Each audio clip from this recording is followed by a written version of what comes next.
For a very long time in my recent past, I thought I was doing everything right. I was showing up, taking action, praying, believing. From the outside, it looked like I was moving. But internally, I was honestly still questioning every single thing. Still second-guessing myself. Still fighting the voices, the very loud voices that kept telling me that I didn't deserve anything good, anything nice. Telling me that I should just settle for average and even be grateful that I have that average. I was still questioning, what if it doesn't work? What if I fail? What if this isn't for me? So yes, on the outside, I was acting. I was making moves. I was showing up. But really, I was not decisively decided. I wasn't radically, non-negotiably, immovably decided. I was still operating in doubt and fear. Welcome back to Healing Conversations. Today's episode is going to challenge you gently, but very truthfully. You see, I've just had a radical reminder that has completely shifted my perspective. And this is that nothing in my life will change until I decide it should. I've heard other circles say nothing in your life will change until you are tired and fed up. Things won't change by me trying to make them change or me hoping that they will change, or even me thinking that maybe they will change. Only a decisive decision will change my life. So, story time. Last week, I got upset with God. Not in a surface level way. I mean deep frustration. Because in my mind, I was doing the work. Yet, I wasn't seeing the results I expected. So I said something very daring, something very radical to God. I said, with or without you, I'm going to make it. Yes, I said that to God. And in that moment, I thought I was rebelling. But really, I was just deeply exhausted and disappointed. I felt like I'd been waiting way too long. But then here's the truth I eventually had to face. It wasn't that I wasn't acting. It was that I wasn't fully decided. I was doing things, but still doubting and questioning. What if this doesn't work? What if I fail? What if I make the wrong decision? What if this isn't meant for me? So even in my action, there was hesitation, there was doubt, there was maybe. And as we know, the Bible is very clear. A double-minded man is unstable in all his ways. James 1 verse 8. And also, no one can serve two masters. For either he will hate the one and love the other, or he will be devoted to the one and despise the other. Matthew 6 verse 24. And so it hit me. God gave me agency in this situation. And I wasn't fully using it. Not because I'm not capable, but because I was afraid. I was afraid of making the wrong decision again. Afraid of experiencing painful consequences again. Afraid of getting it wrong again and having to live with the mistake. So, what did I do? I subconsciously gave up my agency and I subconsciously chose to stay in the comfort zone of maybe, or let me wait, or let me be sure first, because that felt safer. And you see, the thing is, I know for a fact that so many of us experience this. There's a natural human tendency called loss aversion. It means we fear pain more than we desire success. So instead of choosing boldly, we subconsciously stay in indecision to avoid loss. But here's the problem. Indecision is actually a decision in and of itself. And boy, will it cost you. It'll cost you your time, your energy, opportunities, and your peace. So what shifted for me? Not my actions, because I was already acting.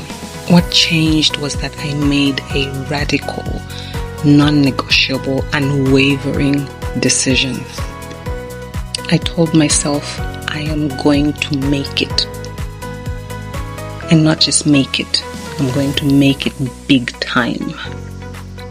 And for the first time in a really long time, I didn't question myself.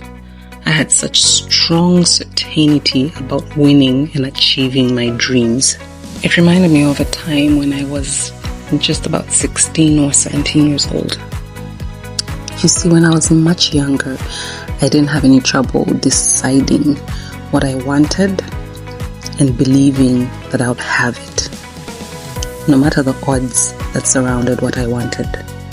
And so on this particular occasion, my family had been given an eviction notice and we had nowhere to go. My parents were worried and panicking, trying to figure out what to do next.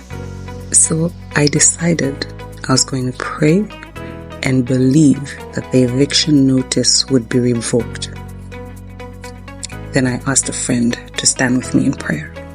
That very evening, when Dad came back home, he announced very excitedly that the landlord and his family had decided against evicting us. And we ended up staying at that very place for over a year, I believe. After Dad gave us that news, I remember going outside to be alone and just being in awe at how easy it is to change our circumstances if only we believe just as the Bible tells us to. And I vividly, very vividly remember telling myself to never ever let myself be like the grown-ups when I grow up.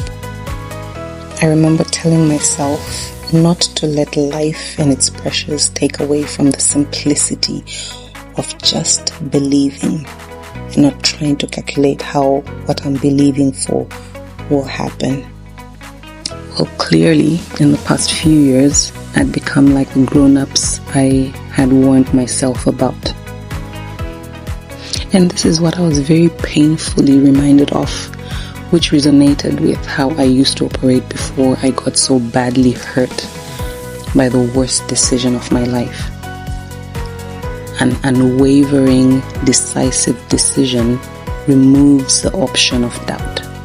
Before, I was trying to succeed, but now I'm someone who has decided I'm already successful. My identity has shifted, and identity drives everything. So it's not that God didn't answer me.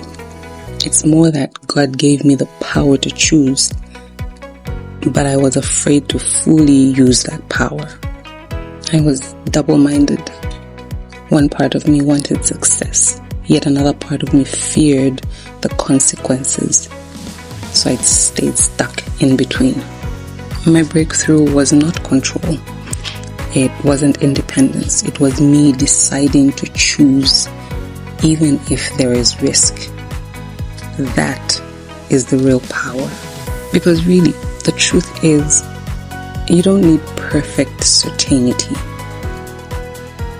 guaranteed outcomes, or risk-free decisions. There is no such thing. All you need is the courage to decide and the strength to handle what comes after. And this right here is where healing comes in, because the fear wasn't random. It came from past painful consequences, very real life-altering circumstances, the damage of which I'm still recovering from, both internally and externally. But I had to remind myself that I've survived hard things, really hard things. So now I don't need to avoid decisions. I just need to trust that I can handle the outcome if things don't work out as I hope. So, as we come to the end of today's episode, let me ask you this. Where in your life have you given up your agency because you're afraid of getting it wrong? And I absolutely get it.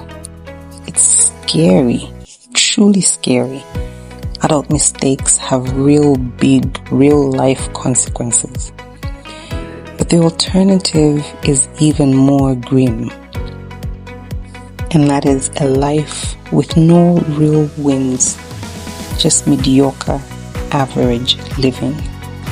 So if you're like me right now and you really want to start thriving and enjoying life fully, you don't need to do more. You need to decide differently, not perfectly, not fearlessly, but fully. And the moment you do that, everything will begin to align. So if this spoke to you, share it with someone who needs to hear it. And if you're ready to take back your agency, move past fear, and start making aligned and wavering decisions, I'd love to support you.